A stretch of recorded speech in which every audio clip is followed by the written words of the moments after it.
place them on file. So moved. Second. All those in favor say aye. Aye. Opposed, nay. The ayes have it.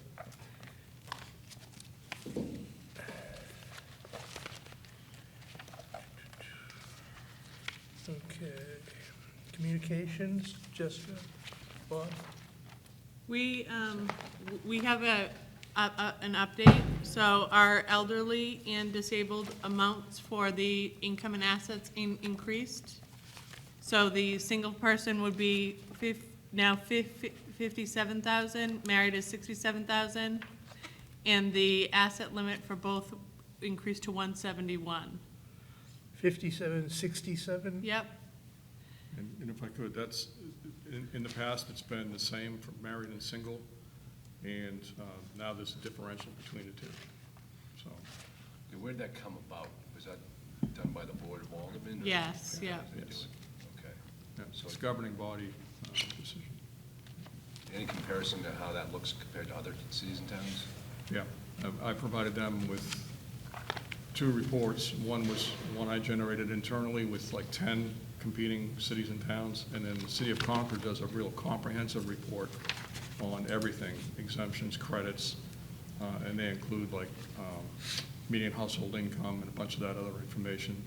Because really, when you're looking at those limits, it has to be a balance between the benefit to those that could qualify and what it means as a tax impact for everybody else. Because every dollar you take off for an exemption or like a veteran's credit is a dollar everybody else has to pick up. So I provided those reports, and they had about an hour and a half discussion at the committee level about that, and they ended up adopting those changes. And where did we end up fitting in with the other 10 communities you looked at? Well, so that one of the things I included was how much tax base do you give away with the exemption, right, relative to everybody else, and Nashville's the highest. Really? Yeah, so just the elderly exemption is about 1% of our entire tax base. Compared to like Manchester, it's not that much? Yeah, Manchester is 0.87. Manchester's the next highest. Yeah. And that's got to do with demographics as much as, you know, where you sit with the limits. But as far as the income limits, the single is pretty generous compared to all the competing area. But the married, they were hesitant to even have a differential. And I don't recommend or argue for a difference. But what I pointed out was in that whole, you know, the 10 that I provided and the additional ones that were on the Concord analysis, everywhere there's a differential. There's a greater income limit for the married. And the average difference was in the teens, like 15 to 16,000. So they took they wanted to know what's the impact going to be fiscally to this city in increasing these limits. And I said, well, we can't answer. We can't know how many additional people will qualify. So the recommendation is take a modest step difference, you know, 57 to 67, a 10,000 differential, and we'll track how many people qualify because of that differential that otherwise would not have, and that's a pretty good measure of you know, then we can tell you, well, if you increase it another 5,000 differential, you can expect this many more. So that's what they took. They had a modest 10,000 difference. So the married limit is competitive. It's in line with just about everybody else, and the single is still pretty high. I think when at one time they did have a differential, and when they eliminated it, they were concerned that if someone lost a spouse, that next year they might fall out of qualification so they increased the single up to the married, not the other way around. And that's been carried through since they did that. The exemption amounts have also changed. So disabled is 305 now. 305,000. The elderly one would be the actual same. Elderly 2, which is 75 to 79, is now 350,000. And elderly 3, which is 80 years and over, is 430,000.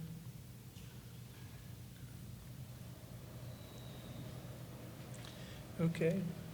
And we do have those new limits and benefit amounts on the website. Our website's Okay. been updated. Anything else from the department? No. Okay. Only that next month, we're probably going to have Steve Hamilton come in to talk about the organization of the office, and we'll have materials for that before the meeting, just as a heads up. Okay. Any old business? I don't see any. No. New business of 2024 abatements. Jessica, do you want I think Bob's gonna Yep, lead I the, can lead the run you way. through to, them. I'm sorry. That's okay. I know we haven't updated our books here with the tabs. I'm the only one in there, but. So the first abatement recommendation is 46 Marie Ave. And that was data corrections. We inspected the property, found some errors that needed to be corrected, and it dropped the value from $478,400 to $453. And the abatement dollar amount is $403.86. We recommend that you approve that. Even though they came at us with a $300,000 valuation? Yeah. And But yet- without any backup for Yeah, that. exactly, okay. And it's in line with the street? Murray Street? Yeah, I think that this was the one that has been Vacant. vacant. It had been non-owner occupied, and it's been vacant, needs some work. But based on our inspection, the work isn't as serious or, Severe as described. you know, it's not as serious as what they claim as far as amount of work you need to get this thing back to average or occupiable. Any other questions? Nope. Can I get a motion to approve the abatement for the property at 46 Marie Ave for 2024? So moved. Second? All those in favor say aye. Aye. Opposed, nay. The ayes have it. Next one, Bob? Yep, next one is 6 Bramble Drive. This similarly is based on an inspection and data corrections. We did find some errors in the data, and those errors, when they were corrected, reduced the value from $457,500 to $449,500. And the abatement amount is pretty modest, $127.20. Any questions? Can I get a motion to approve the abatement for the property at 6 Bramble Drive for 2024? So moved. Second? All those in favor say aye. Aye. Opposed, nay. The ayes have it. Next one, Bob? Yep, the next one is 42.5 Abbott Street. This is a two-family that had some pretty extensive renovations. But in looking at the sales data, and I believe I've provided you with a list of two-family sales. And if you look at that list, I rated by sale price, I believe, yeah. And we didn't have anything sell for more than $670.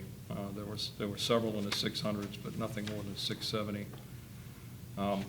So there's not a lot of support in the market for our new assessment, which was $834,700. I did a review of the property card, did some research as to what our source was for listing the condition as excellent, which was, I believe, an MLS listing or maybe a building permit. Near as I can tell, this was not a gut reno. You know, this was a pretty extensive renovation, but it wasn't a gut to the studs with, you know, all new wiring, plumbing, insulation, drywall, that kind of thing. It was really just interior stuff. So I felt the condition really shouldn't have been at that excellent and backed off a bit. And my proposed assessment is $673,300, which is way better supported by the market.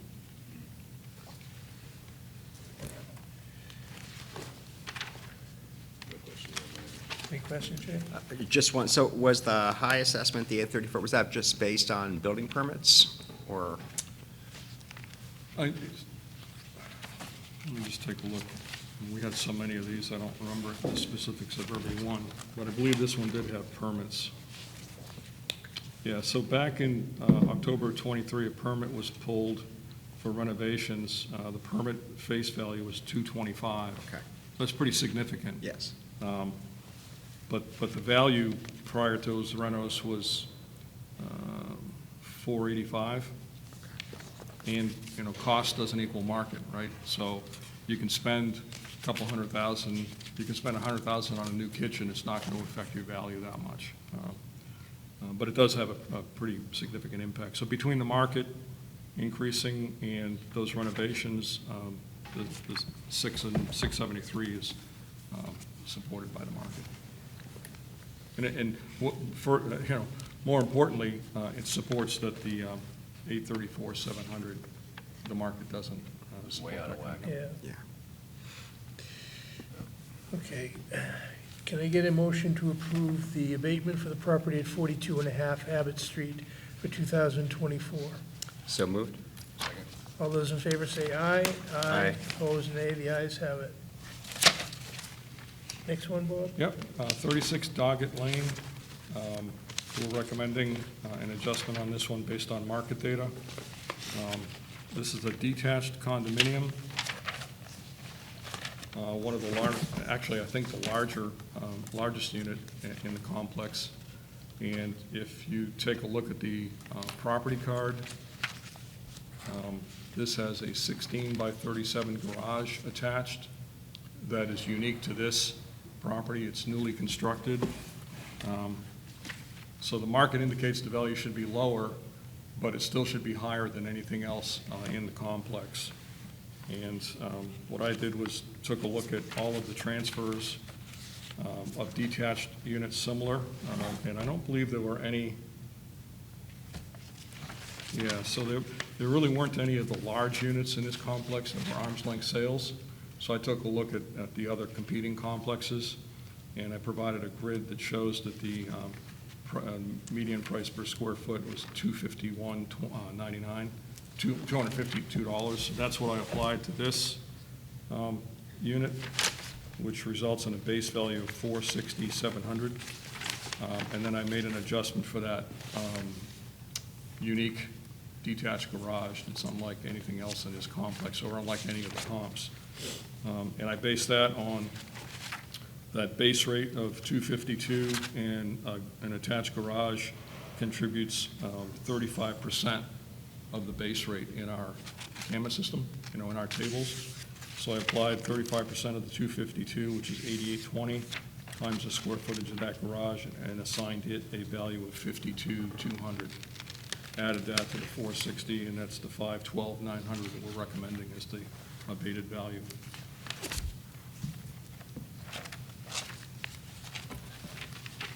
A little bit convoluted, but it is a unique unit within the project. Even if there had been a sale of a couple of the larger units in the project, they still would not have come up to what this is as far as market value. Well, the garage is all garage, right? It's 37 feet deep, which is Yes. kind of unusual. for- Yep. Yep, I'd love to have that. Nice tandem garage. I'm surprised they allowed them to, it's attached to the house, so we need a new picture on the property card. Yeah, so, yeah, there isn't a new picture yet showing that garage. The garage it shows in that picture is the Original one. original one, yeah. What's that? Looks like we missed a couple, or I'm, You out of line? just want to make sure I'm tracking. GT Investments, we were 42.5 Abbott Street. We just did that one before this one. Wait a minute, all right. And then the next one doesn't have the same type of cover sheet. It has a letter from Bob. It's, what I've been doing is Marianne. putting together a letter for the taxpayer and providing that to you Okay. as a recommendation. All right. Gotcha. I was looking for your graph. There we go.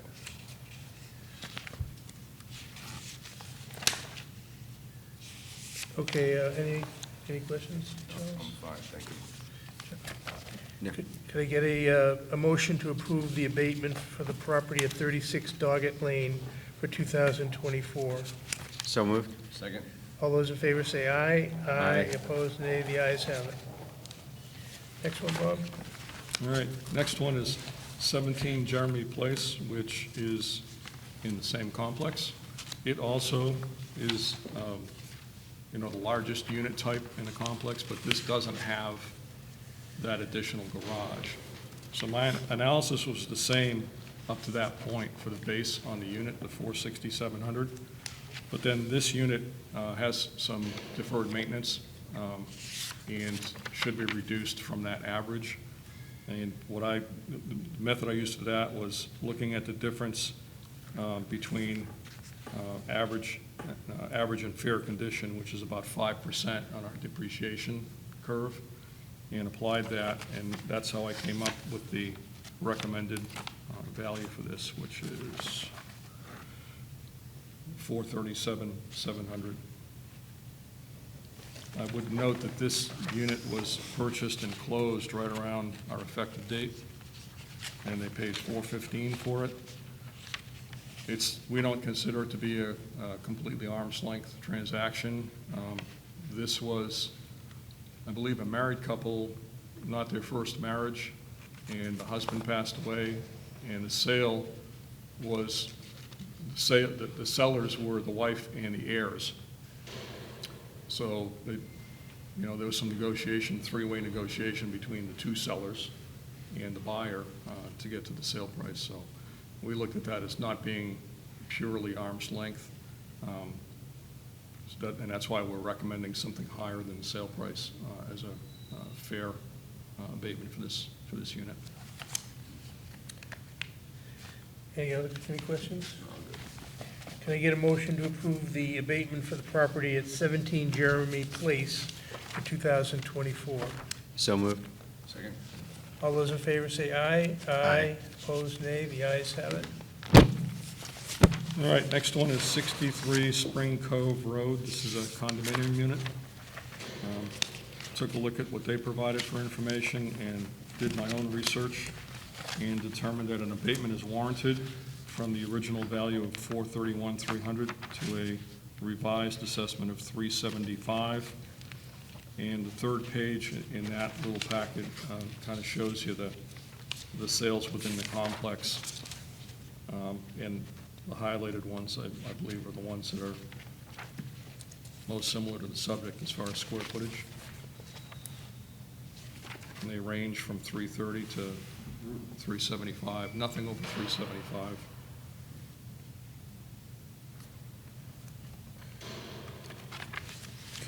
And I believe 375 was what they thought their market value was, so All right.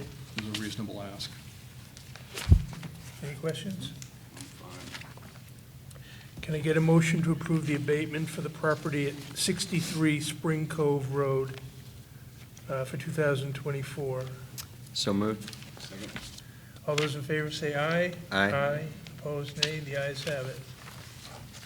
All right, the next one is 8 Stanwood Drive. This is a newly installed manufactured home for 2024. And when a manufactured home like this sells for the first time, it's goods in trade or some kind, so they don't have tax stamps that they report on the deed on that first transfer. It's not considered real estate until it's bolted down, in effect. The taxpayer, the owner, did provide us with supporting documentation on what they paid for the unit in the form of their purchase and sale agreement. And $290 was what they purchased the property for. And it closed, March of '24. So, right at our effective date, April 1st. So $290 is a reasonable assessed value for this unit. And that was a legitimate purchase and sale agreement? Yes. Well, as legitimate as a sale of a new manufactured home, yes. Oh, it was new, okay, from the manufacturer directly, not? Yeah, from the park, I'm Yeah. assuming. Yeah, I mean, it's we have others like this, so it's not a unique situation. They have an old, generally, and Jessica can probably support me on this, they'll have an old unit that's either dilapidated or falling apart. They pull it out, and then they market the site with a new unit installed, and that's what this sale was. Okay. I was a little surprised to see the $399 value for a manufactured home, just kind of wondering how we got there. Yeah, it has a lot to do with that the sale price on that new unit doesn't get reported with tax stamps. So when the reval company did their analysis, they didn't have those sales. They're looking at the sale of existing units, a lot of them 30, 40 years old, and the depreciation curve on a manufactured home is pretty steep. So yeah, you can assess those older homes and line them up with the sale price, but then that generates apparently a too high value for the newer units, the new units. And that's something that's front and center on having to take a look at those going forward, certainly for the next update in 2 years. We may even have to do something earlier than that. I would think it's kind of easy to see what the value is of the new one. You just check out the manufacturer's catalog, and there you have it. Yeah, it's, but the park owner, when they sell these, is getting more than that, because they've got to pull them in and install them and everything. Plus this, you know, it's, I take a look at some of those, and they're in the paper on occasions, like buy a new whatever for $115,000.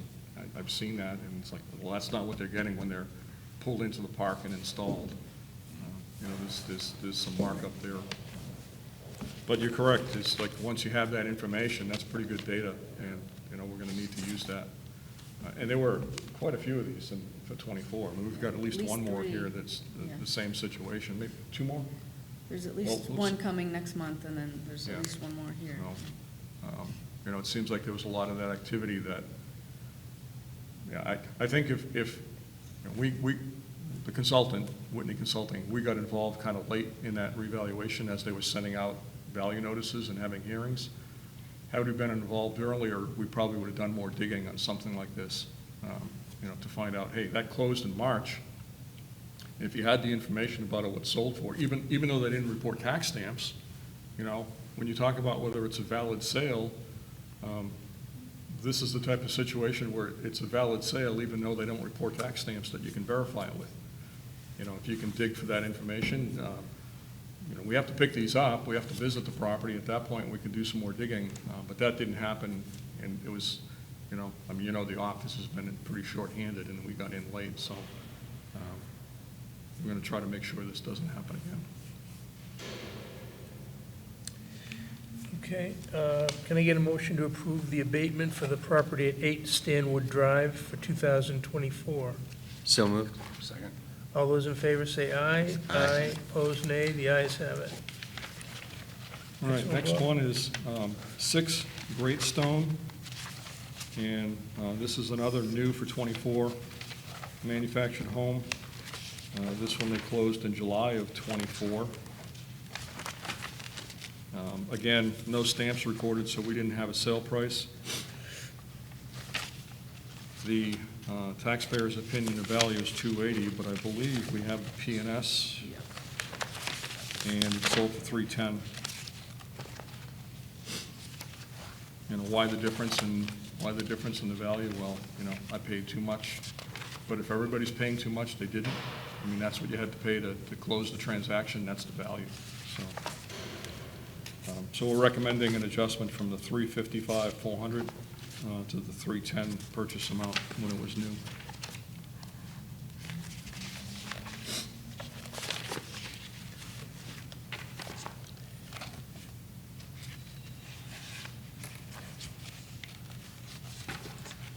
Any questions? Can I get a motion to approve the abatement for the property at 6 Great Stone Drive for 2024? So moved. Second? All those in favor say aye. Aye. Opposed, nay. The ayes have it. Next one is 18 Bangor Street. This is a manufactured home in a park. It's not a new one. It's an existing one. And the taxpayer provided a list of other units and did some kind of an analysis and estimated their value at $98,500. I don't even believe these were sales, they were just other assessments. And you can't achieve an abatement based on an assessment comparison. And that's what the courts and the BTLA will find. You can't make the taxpayer's assessment match those that might be in error, right? I mean, we can all find assessments that seem to indicate ours is high, but we can also find some that might indicate ours is low. You can't just cherry pick those and apply those. So I did a review of sales, and if you give me a second. So this was a 924 square foot mobile home, manufactured home, built in roughly 1987, 2 bedrooms, average condition. So I did a search for sales of, and in fact I found 5 sales that were the same square footage. Year built ranged from 77 to 83. A couple of these are in better condition. But if you look at the sale prices, they range from 135 to 215. And if you look at the ones that are in average condition, and some of them have more features, some have fewer, you know, it's in the range of 135 to 175. And the assessment on this one is,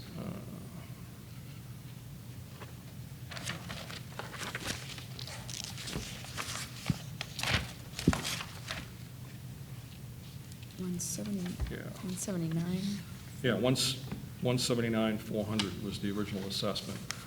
So, you know, if you look at the second page of my letter, again, I'm providing these to you, but these are the letters that I've written to send out once the decision is made. You know, the 98.5 estimate of value is not reasonable, but the market does support an adjustment. And, you know, based on the sales that are most similar to this one, I'm recommending a value of 153. So a reduction from 179,400 to 153. Any questions? No. Can I get a motion to approve the abatement for the property at 18 Bangor Street for 2024? So moved. Second? All those in favor say aye. Aye. Opposed, nay. The ayes have it. All right, the next batch are abatements that we're recommending that be denied. And the first one is 15 Boulevard Drive. So the taxpayer provided sales, 5 sales. They weren't really comparable to the subject. And I don't know if I gave you my notes on those sales, so if you try to do that. They were different locations, different styles. They just weren't comparable.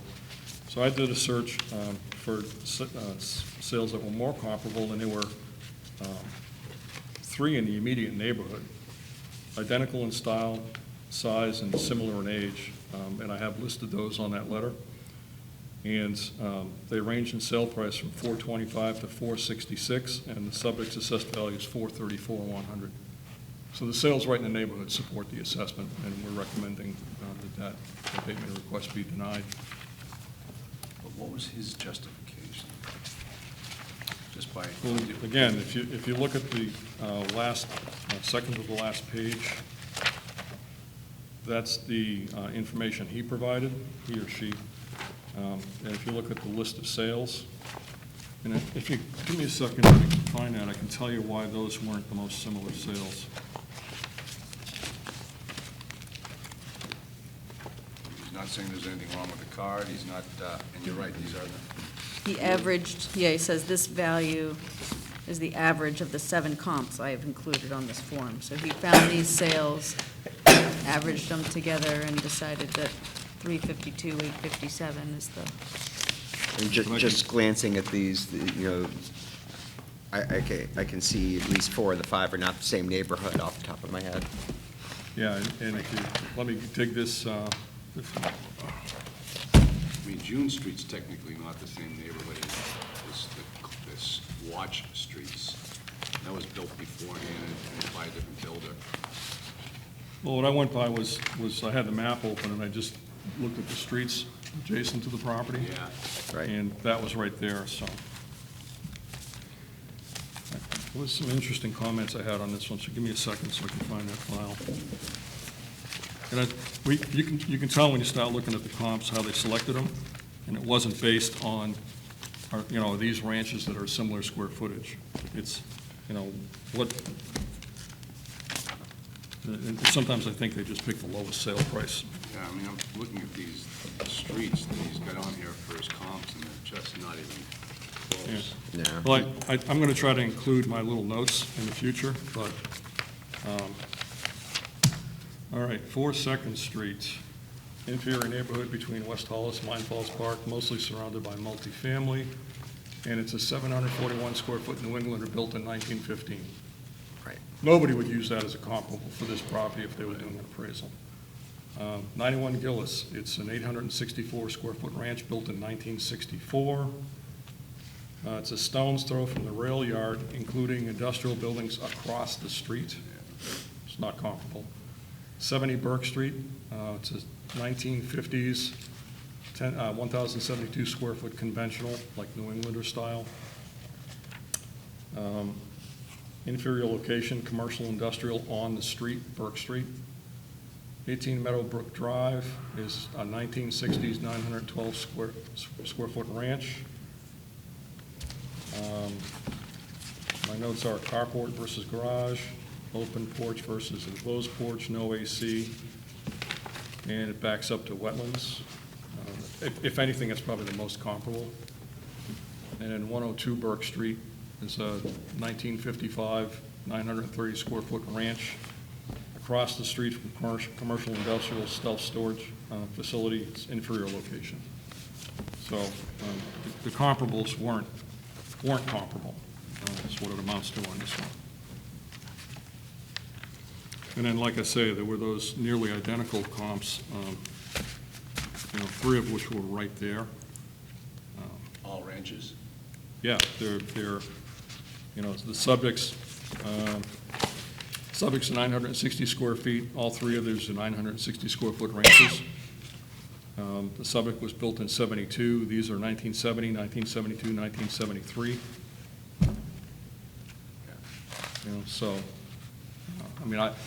I'm not going to put them on a grid and make adjustments for differences in decks and porches and stuff. To me, it's like if these are in the range of 425 to 466, and he's at 434, that's a pretty good outcome. Right. So, I agree. Any other questions, Jay? No. Can I get a motion to deny the abatement request for the property at 15 Boulevard Drive for 2024? So moved. Second. All those in favor say aye. Aye. The ayes have it. Motion is denied. all right, next one is 7 Warsaw Ave. And this is another one where the taxpayer provides a list of 5 sales. They're not the most comparable available. 2 of them are 2 families. This is a single family. And the 3 single-family sales provided differ in age, 2 significantly older and 2 significantly smaller living area. So the subject is a 2,386 square foot colonial built in 2018. The comps that were provided, again, if I can get my notes out.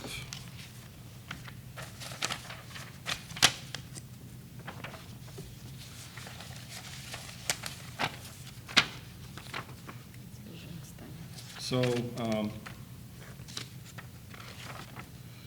it's a 2-family ranch. One of the comps is a ranch with 1,352 square feet. I mean, the subject's, 1,000 square feet bigger, newer. Gambrel with 1,620 square feet, a 2-family and a conventional. The sales are not comparable. They're sales, but they're not comparable sales. So I took a look. And when I look for sales, what I use for criteria is generally style, within 10% of square footage, and within, depending on when it's built, 10 or 15 years on the age. I don't look at sale price. I don't care what the sale price is. If you're looking for comparables, you got to look for something that's similar first, and then the sale price tells you what the value is. That's how you appraise. So that was the approach I took in looking for sales, and the sales I found, I think I do indicate,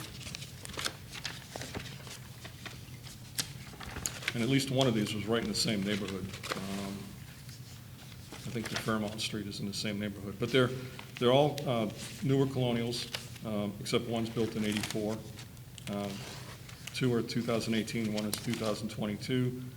Square footage is 2,356. I think that's the same as similar to the subject. 2,174, 2,392, 2,266. The sale price ranges from 640 to 759, and the subject is at 688.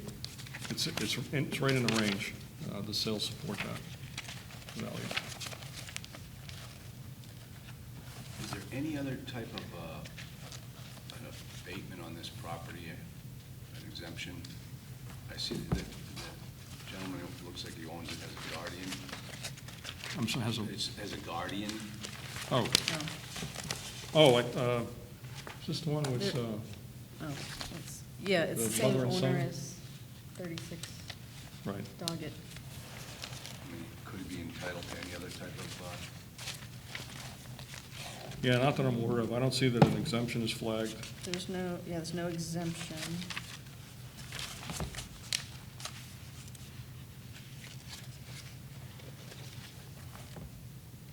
And I think it's. Yeah, we weren't given any information about. No. Right, it wasn't Just- raised as an issue that, like, So- I'm disabled and I should get an exemption. It wasn't part of the abatement. Right. It's strictly arguing the value.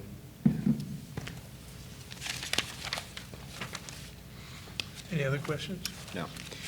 Can I get a motion to deny the abatement application for the property at 7 Warsaw Ave for 2024? So moved. second? All those in favor say aye. Aye. Opposed, nay. The ayes have it. Thank you. All right, the next one is 6 Old Balcom Farm Road. So again, the taxpayer provides a list of sales that are not the most comparable. And better sales were available.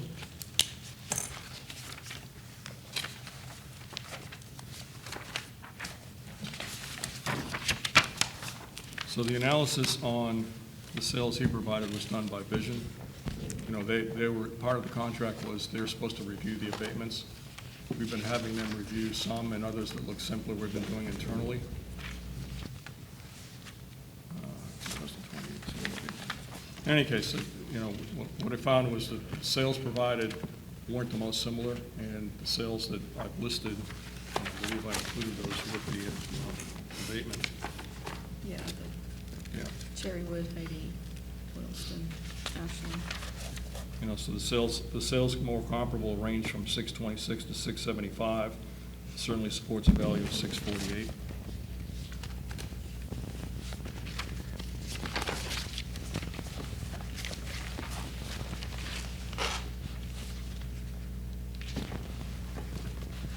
Any questions? Yeah, just, Bob, if you take a look at the values that, properties that he's listed here, he claims that they are comparable. Obviously, I can't tell by what he's got written here, but you went through these, and what was why would you have not used these as comps? So first, they weren't the most comparable, and let me look at that list that Vision gave us. And the other thing is, if you look at that page, he's trying to develop his own ratio. He's saying, look at the difference between the sale price here. This one sold for 600 and it's assessed for 566. This one sold for 640, it's assessed for 575. This one sold for 598, it's sold for, so the assessment is less than the sale price. So trying to develop his own ratio. Well, we can't, we have to go with the general level of assessment, and when you do, in the year that you do a revaluation, it's 100%. That's what we have to use. So if the market value is 640, the assessment is 640. So he's kind of doing an assessment analysis. Why is this one lower? Well, I don't want to go through his 4 comps that may not be the best comps and try to analyze why their assessment's not equal to their sale price. Could be when it sold. It could be that, we missed a finished basement, and if I look at that, we're going to pick it up. Maybe it did get picked up, but it was excluded in the analysis. And then, 3 of his sales, and mine would be 2, 3 of his sales were after the effective date. That's fine. I use sales right through September 30th because that's the equalization period, right? October 1st to September 30th. is the period 6 months before and after April 1st. That's what the state uses to establish the median ratio. So generally, I figure anything that's in that range of sales dates is fair game, not just the ones before April 1st. And then, you know, the sales that I found all sold within 6 weeks of April 1st. You know, May 8th, 24, March 21st, 24, and May 17th, 24. I have no more questions. So, you know, if I look at what the sales that are provided, and they're on the street, they're in the neighborhood, they're really similar properties, yeah, I'm gonna kinda go with that. I'll do my own search. I never just go with what they say. It's, you know, I'm gonna do my own search. And I may look at it and say, yeah, those were the best sales. And not this month, but next month, we're gonna have a case or two like that, where they provided an appraisal. I looked at the appraisal and also said, okay, if I were doing an appraisal, what would I look for comps? And I said, well, yeah, this is a reasonable selection of comparables. But I do that. I do check and make sure that those are the best sales. And if they're not, I'm gonna give you the better sales. I'm not just picking them to deny. If the sales they provide are the best sales, I have no problem with coming in and saying we should grant an abatement. But when they're not the best sales, I'm not gonna do that. Right. Any questions, Jay? No. Can I get a motion to deny the abatement request for the property at 6 Old Balcom Farm Road for 2024? So moved. Second. All those in favor say aye. Aye. Opposed, nay. The ayes have it. Next one, Bob. Yep, so the next one is 7 Guilford Lane, Unit 23. The taxpayer provides 5 sales from the subject condominium complex. 2 of the sales they provided were found to not be arm's length sales. One of them was an estate sale by a successor trustee after the death of the trust grantor. You know, there's some distress there, so we don't include those. And then 4 Kipford Way, it was listed in MLS for comp purposes only, meaning it was listed after it sold. And there were notes in there that it was a private transaction with no open market exposure. Probably just somebody that had an agent help them with you know, putting the sale together, but it wasn't exposed on the market. So we don't consider that to be an arm's length sale. The 3 sales that were provided by the taxpayer support the subject's assessment, and they're listed here. The Pitford Way, 6 Pitford Way, 9 Guilford, 7 Pitford, sales range from 410 to 470, and the subject's assessment is 438. I've included those sales on a grid so that you can see more details about their square footage and year built. And so those arm's length sales that even the taxpayer provides supports the assessment that we have on the property.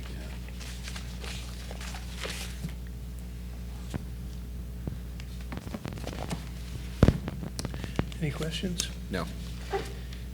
Can I get a motion to deny the abatement request for the property at 7 Guilford Lane for 2024? So moved. Second. All those in favor say aye. Aye. Opposed, nay. The ayes have it. Okay, the next one is 3 Pewter Court. It's a condominium. And what the taxpayer has done is provide a list of units in the development with an analysis of their assessments compared to the subject. As I mentioned just a few minutes ago, that's not the way to analyze something to see if an abatement is warranted. You need to compare it to the market. Because just because we got the project wrong or the other units in the project wrong doesn't mean we got this unit wrong. So the taxpayer didn't provide any sales data. In other words, the taxpayer didn't provide any market information to support their claim. I did do a search for sales within development, and I provided you a list of those.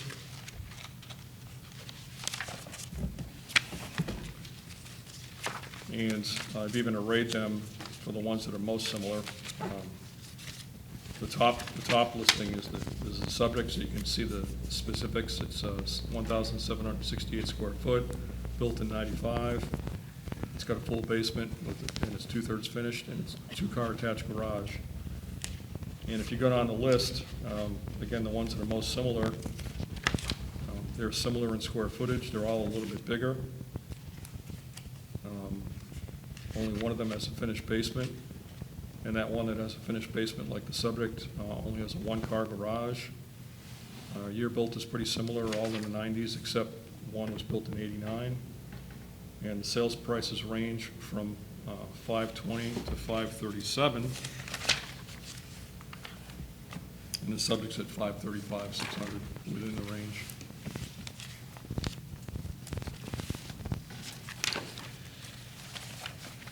Any questions? No. Charles?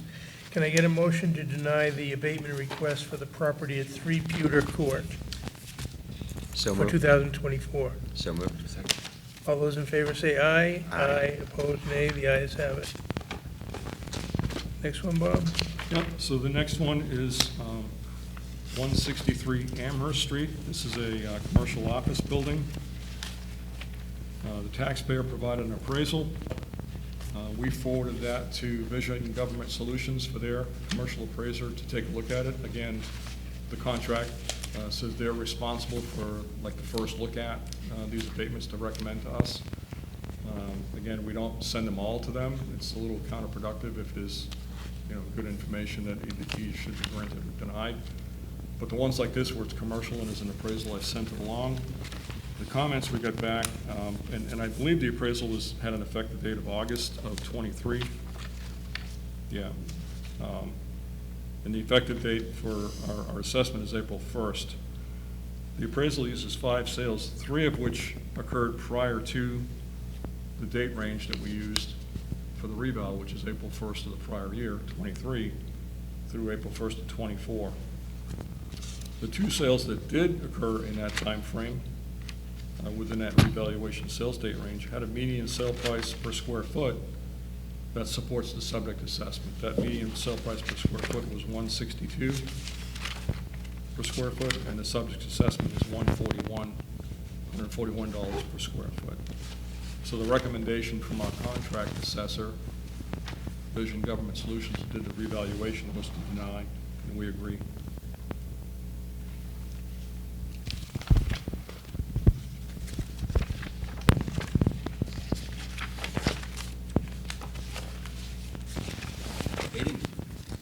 What did their appraisal, like a 2023 appraisal? Yes. We didn't include it in here? I didn't include it with the packet, because basically it's most of this. Okay. It's, I guess if you wanted to review this, you could table this and I could send you the PDF.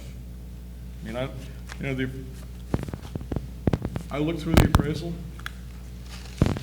and it's like, well, it's okay, it's not okay, and really what it came down to was, is the market appreciating for this type of property, or is it changing, appreciating, depreciating?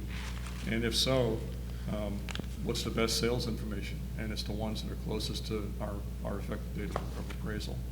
I believe a couple of his sales were from 2022. Give me a second, I can probably find those. All right, so let me see, where were your comps? What did you use for? Yeah, I didn't use comps. We just looked at the 5 sales that the appraiser used. Okay. 3 of them were old, and 2 of them were in, within that sales period, April 1st of '23 to April 1st of '24. Those 2 sales that occurred closer to our effective date had an average sale price of $162 per square foot. So we're using his sales, just we're only using the sales that are close to the effective date. Okay, what type of properties were the sales? Oh, I believe they were all office buildings. Again, just give me a second, I'll find those for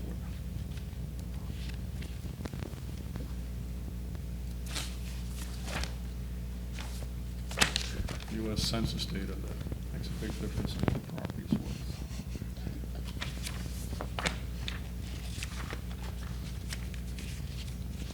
I apologize, I should have had this flagged a little better for that kind of a question.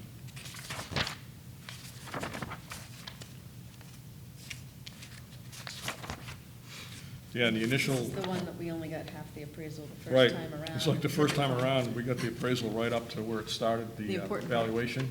So all we got was the neighborhood is this, and the census is this, and the retail is this, and, Is it, so I reached out and he provided the rest of the appraisal. All right. Sales, here we go. So the subject is 163 Amherst Street. It's a 4,744 square foot office building. I believe it's 2 tenants. What, yeah, which one is it? Is it Eye Doctor is in this, maybe? Yeah. Is it before? Quimby, If you're leaving Quimby Eye Care. center of town, is it before the highway or after the highway?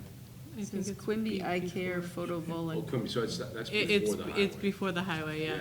Yeah, it's not in a real commercial. It's like, yeah, it's like, it's building like a residential house that turned. Yeah. Yeah, Yeah. there's a picture on the It's property got a card. spine doctor in there or something, like a pain doctor, I think. Yeah, there's a chiropractor in that building Yeah, too, yeah. So there were 3 sales from 2022. And they were all office buildings. Ponema Road, Panema? Ponema Road, Factory Street, and Wellman Avenue. Wellman's close. They were also, Wait, those are 2022 sales? Yep. Yeah. And that's what they're using or you're using? that's what they're That's what using, they provide. as well as 2 2023 sales. 1 Main Street and 8 Auburn Street are the 2023 sales, after April 1st of '23, so they're within 12 months of our Okay. effective date. And one of those is an 8,204 square foot building, the subject's 4744. That's got a per square foot value of 143. And then Auburn Street is a smaller building. Of course, if it's a smaller building, generally it sells for more per square foot. That one sold for 182 a square foot. And that was a May of '23 sale, All right, what do we have this one assessed for? 141. So the square sales are 143 for a larger building, which is worth less per square foot, and the smaller building is 181. So the subject's like below the range. So that's why we felt if you look at those more recent sales, it's reasonable. Which is the Main Street building? One Number 1, The- Main Street, that's the 8,204 square foot. Oh, yeah, okay. is that the orthodontist? Yeah, it is. It's the gray one. Yeah. Yeah, Right there in the corner, yeah. right. And is Abbott an office building or is Abbott a residential? Auburn Auburn. Street is. Auburn Street, yeah, No, which is these are commercial. all office They're all- Yeah, buildings. that's like a real estate building, I think, Okay. or a couple things in there. Those Right. seem comparable to me. So I would say these are not bad comps. In fact, Right. for what he was doing the appraisal for and when he did it, these are good comps. It's just, That's his a appraisal year. date is more than 6 months prior to our effective date. And if you look at his most recent data, I would look at this and say, it looks like the trend is values are increasing for this type of property. Right. Makes sense Now- to me. I actually think that's a subject property is a nicer property than the Auburn Street and 1 Main Street. Those are very old properties, and this one's a newer construction. No, And it's it- right on Amherst Street. and- Yeah. And decent parking from what I can tell. Right, and- Right. exactly. I didn't go so far as to do a review appraisal on this. Right. Certainly, if this individual appeals the decision, either at BTLA or Superior Court, and, we always give them a notice of what their, what their next step is if they disagree with our decision. We give them information on how to apply. Certainly, if they do that, they can use this, or they can try to use this appraisal. Even though it wasn't done for abatement purposes, sometimes that's the best appraisal to look at. If they were doing this for a bank loan or for, it's more likely that it's a real market value. But the test is whether it's a reasonable conclusion or not is time. When was it done? What was the effective date? And if it's not lined up with our effective date, you need to adjust that forward. Seems reasonable to me. I do wonder though, on the property card, why does it say there are 2 living units in the narrative? Oh, well, yeah, because it's 2 tenants, So it's, and the card is just living units. I don't think the card shows commercial Right. units, but it might, in the computer It does say system, office there's like dwelling, living right. units and commercial units. I wondered if it might be mixed use. Might be. Yeah, I don't think this one had any residential. I think this was strictly office, both floors. Any other questions? No. Can I get a motion to deny the abatement request for the property at 163 Amherst Street for 2024? So moved. Second. All those in favor say aye. Aye. Opposed, nay. The ayes have it. And the last item you should have, a supplemental warrant, an additional warrant, and that's for 5 Bartimus Trail. Do you have that in front of you? Yeah. Yep. Okay. So this was someone receiving a veteran's tax credit that we discovered should not have been. They were claiming a homestead exemption in Florida at the same time as they were claiming a veteran's credit here. You can't do both. You can't claim principal place of abode in two places. So we're recommending that you sign a supplemental warrant to bill that owner for $750 for the veteran's credit they should not have received for 2024. So they've been receiving the homestead exemption in the county of Charlotte County of Florida since 2012. So, Did they receive the veteran's credit here? yes, Yeah, they did, yeah. Unfortunately, we can't do a supplemental warrant for any time after March 31st, right? You have to catch it before the end of the tax year and notify them of the billing, so we can't back bill for the prior years they shouldn't have received it. I would tell you that if the county in Florida or the town in Florida wants to make a stink about it, they can tell them, repay Nashua for all those years or repay us for all those years. I had that happen in Manchester one time on a significant exemption where, we couldn't do a warrant to bill them, but if they, in Florida, they can go back, right? They can go back 3 or 4 years. So Florida was saying, either you're gonna repay us or you're gonna repay, Manchester, and they ended up repaying us $16,000 or $18,000 in tax dollars that they shouldn't have been receiving. And we couldn't treat it as a property tax revenue. We had to treat it as other revenue because the law doesn't allow us to go back, but we took the check. It's interesting, we had that case with the Ledgewood Hill veteran who didn't get the veteran's exemption, and, we use RSA 7616 to say that the assessors for good cause shown may abate any tax, even including prior year's taxes. Yep. But, we can't go back and collect Right. back taxes. Right. Right. That's why I almost never recommend going back those prior years. In fact, I never To granted them. abate or to? To abate. Yeah, well then, that's why you're not up here on the board. Well, I was on the board in Manchester, and I wouldn't Yeah, abate well, there. yeah. It's like, if you don't catch it, You can't take it away from a veteran because we changed the system. Come on. it You're a depends on hard the, man, Gagny. yeah, You're it a depends on hard the circumstances, but, I'll give you some examples of why we wouldn't do it. We're doing a review, we have to do a 5-year review on all exemptions and credits. You send them a letter saying, we need to verify that you still qualify. And they say, well, I'm still a veteran. Well, that's not the point. It's, do you still live there? Is it still your principal place of abode? You need to sign an affidavit at least that that's the case. If you don't reply, what do we have to assume? That you're not there anymore, you don't qualify? That you're at your principal place of abode in Florida. Correct. Right. And then we would send out 3 letters before removing it. We'd send a first letter, a second letter that was a little more aggressive, and a third letter saying, if we don't hear from you by a date certain, it's off. Now, if I've done that, and they come back 2 years later and say, I should have gotten it, I say, no. We went above and beyond. All we had to do was send 1 letter out to comply with what the state requires us to do as far as verifying these. And we could have removed it after that 1 letter, but we chased it down, and I did deny those prior years. Now, we'll reinstate it. I won't even reinstate it for the most recent year if you didn't come to us before the MS1 was sent in. You know, the date to get a valid veterans credit application in is April 15th, right? We have that, so if you haven't corrected this by April 15th, we could deny it on those grounds. But that statute has an accident, mistake, misfortune clause so that we can accept the late application. But right in there it says you can't accept it after you've sent in your MS1. After you've sent in the information to set your tax rate, you can't accept the late application. So if somebody comes in when they get their December tax bill and says, you missed my veterans credit, and we say, well, you know, did you apply? And if they didn't, well, you don't get it.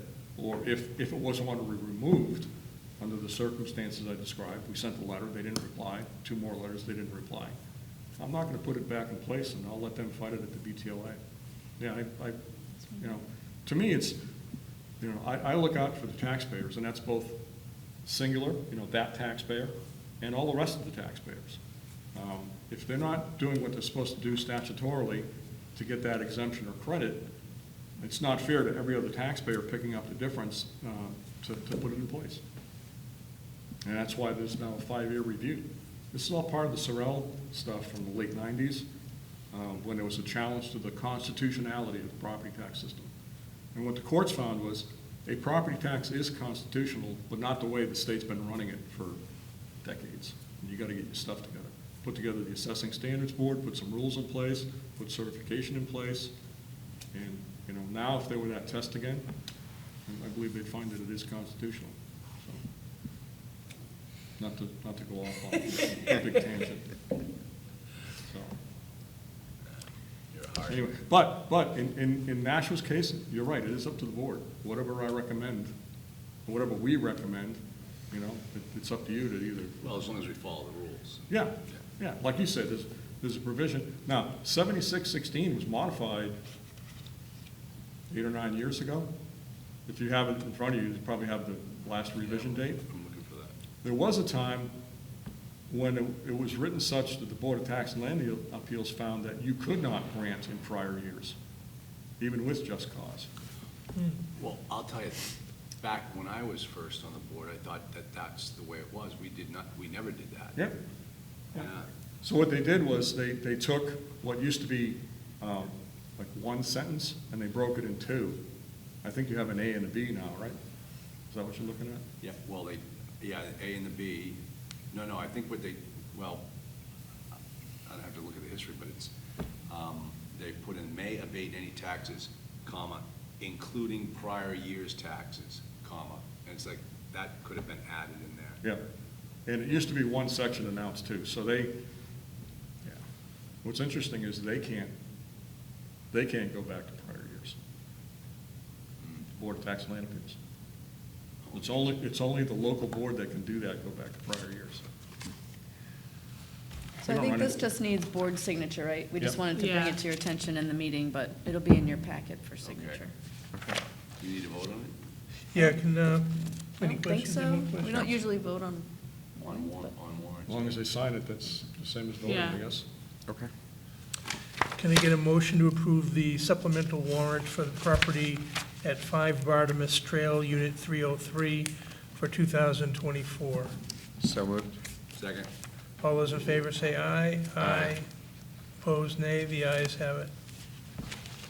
Just to bring it on home, Michelle.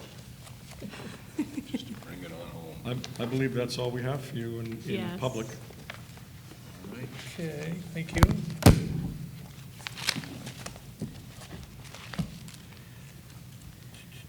Public comment? Anybody? No? Comments by members of the board?